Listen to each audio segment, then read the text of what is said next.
Avec cette vidéo, on débute l'étude d'un chapitre très important dans le cours, le chapitre 38, qui met en relation le potentiel électrique, le courant électrique et la résistance, des variables qu'on avait déjà mis en relation dans un autre chapitre important, le chapitre 35. Mais le chapitre 35, si on veut, c'était la loi d'Ohm pour un composant électrique quelconque. Ici, on va mettre en relation ces trois variables-là, puis on va réutiliser énormément la loi d'Ohm, mais dans des circuits électriques, donc dans des circuits où on branche plusieurs composantes électriques, soit en série, soit en parallèle, un peu comme on a fait en laboratoire. Donc en laboratoire, on a après mesuré ces trois paramètres-là dans un circuit électrique, dans le chapitre 38, mais maintenant on va apprendre à faire les calculs théoriques, parce que des fois on ne fait pas des mesures, on calcule d'avance, ou on calcule une valeur pour se comparer à ce qu'on a mesuré en laboratoire. Je débute mon étude dans le résumé des notes de cours en comparant le contenu de mon résumé avec le contenu de l'aperçu de Séguin pour la première section concernée, la section 3.5. Donc, je vous invite immédiatement à ouvrir votre livre à la page 243.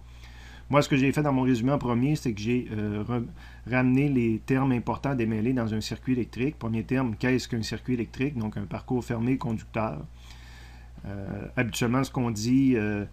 c'est qu'on commence un circuit électrique au niveau de la source, puis que si je reviens à la source avec un chemin, deux chemins, plusieurs composantes, tout ça, c'est un parcours électrique. Remarque, vous allez peut-être voir que le dessin ici est légèrement différent de ce que vous avez dans votre version papier. J'ai fait quelques modifications en donnant des explications à des étudiants récemment. Ce que je vais faire, c'est que je vais vous fournir le fichier PDF là, de la nouvelle version. Vous pourrez décider soit de corriger votre document ou soit de faire imprimer là, la nouvelle version puis de l'insérer, de la coller à la place des pages correspondantes là, dans le résumé des notes de cours. Donc, ça, c'est un circuit électrique.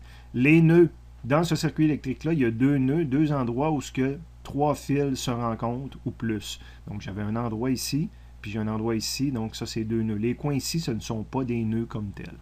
Une branche, c'est une portion de circuit sur lequel le courant est unique et le même partout dans la branche. Donc, pour ce circuit électrique-là, ici, le courant qui circule, les électrons qui circulent sur le parcours que je suis en train de faire avec ma souris, ben, c'est le même courant partout. On appelle ça une branche. Donc ça, ici, j'ai une branche. Quand le courant arrive ici, il va se séparer en deux. Donc ici, c'est le même courant, mais c'est plus le même courant qu'ici, parce que ça, tout ce qui était ici, c'est séparé en deux. Donc ça, c'est une branche, et ça, c'est une autre branche, et j'ai le même courant partout sur cette branche-là. Donc dans ce circuit-là, il y avait trois branches. Une maille, c'est n'importe quel parcours fermé, qu'on part d'un point, puis qu'on revient au même point. Donc ici, j'ai un circuit électrique, mais qui possède trois mailles. Exemple, je pourrais partir du point ici, puis c'est ce qui est montré en rose, mauve, puis je reviens au même point. Donc, j'ai fait une maille. Donc, souvent, je vais me servir de cette couleur-là, là, puis de ce pointillé-là pour me montrer mes mailles. Mais je peux partir de ce point-ci, puis au lieu de tourner là, aller tourner au bout, fait que je pourrais mettre un deuxième pointillé et dire ça, c'est une deuxième maille. Fait que présentement, là, je suis en train de tourner autour d'une deuxième maille. Il faut qu'elle soit différente de la précédente. Et je pourrais me contenter de tourner, de partir d'un point quelconque, exemple le point ici, et de tourner ici. Donc ça, c'est une troisième maille. Fait que ce circuit électrique-là possède trois mailles. C'est important, là, des fois, de se démêler dans ce genre de choses-là.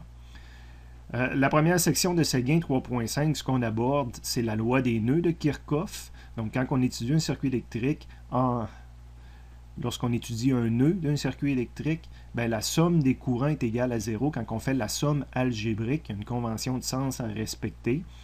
Donc, des fois, il faut faire plus I, des fois, il faut faire moins I, dépendant que si on rentre ou on sort, puis on se fait une convention de signe. Pour régler tout ça, moi, personnellement, j'aime mieux utiliser la deuxième version ici, de dire la somme de tous les courants sortants est égale à la somme de tous les courants entrants, puis j'ai plus de convention de signe à respecter, autre que de dire je regroupe les courants sortants, puis je regroupe les courants entrants. Donc ici, exemple sur ce nœud-là, ben, j'ai un courant entrant, donc le I irait ici. Puis de l'autre côté, j'ai deux courants sortants, ben, j'aurais I2 plus I1. Donc I2 plus I1 est égal à I.